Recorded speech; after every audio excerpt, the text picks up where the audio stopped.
বিশ্ব মুসলিম উম্মার জন্য সুখবর, সব জল্পনা কল্পনার অবসান। রমজানের চাঁদ দেখা গেল সৌদি আরবে।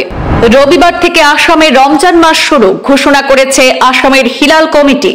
রইল না আর কোনো দ্বিমত, রবিবার থেকেই পবিত্র রমজান মাস শুরু হচ্ছে বরাকেও।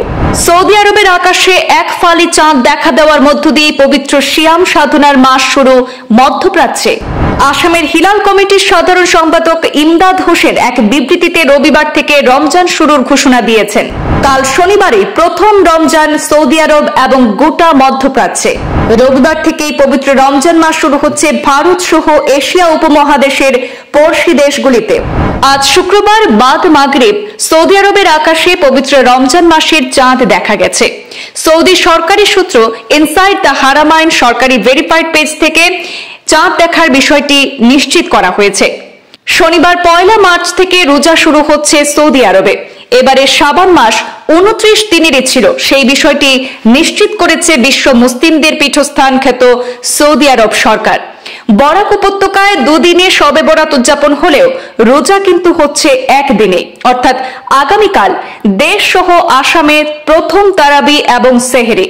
রবিবারে প্রথম ইফতার বরাকে।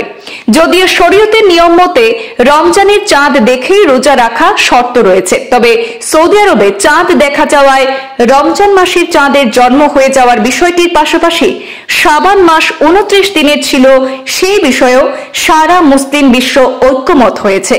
প্রসঙ্গত, সৌদি আরবের সঙ্গে বরাকের যারা শবে বরাত পালন করেছিলেন তাদের কিন্তু সৌদির সঙ্গে রোজা রাখা হচ্ছে না, কারণ এশিয়া উপমহাদেশে চাঁদ দেখা যায়নি। শবে বরাতের রাত থেকে সাধারণ মুসলমানদের মধ্যে রোজা নিয়ে বিভ্রান্তি সৃষ্টির আশঙ্কা ছিল, কিন্তু সব আশঙ্কাই দূর হয়ে গেছে আজ। বরাকের সমস্ত সংগঠন একযোগে আগামীকাল রাত থেকে সিয়াম সাধনায় ব্রতী হবেন বলে নিশ্চিত হয়েছেন। কেন্দ্রীয় হিলাল কমিটির সিদ্ধান্ত মর্মে অসমকে ধৰি ভাৰতবৰ্ষৰ কোনো ঠাইতে জন দেখা নগল। সেয়েহে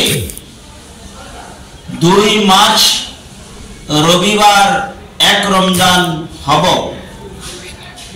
আৰু কেন্দ্ৰীয় হিলাল কমিটিৰ তৰফৰ পৰা সমূহ ৰাইজলৈ শুভেচ্ছা জনালোঁ ইনশাআল্লাহ।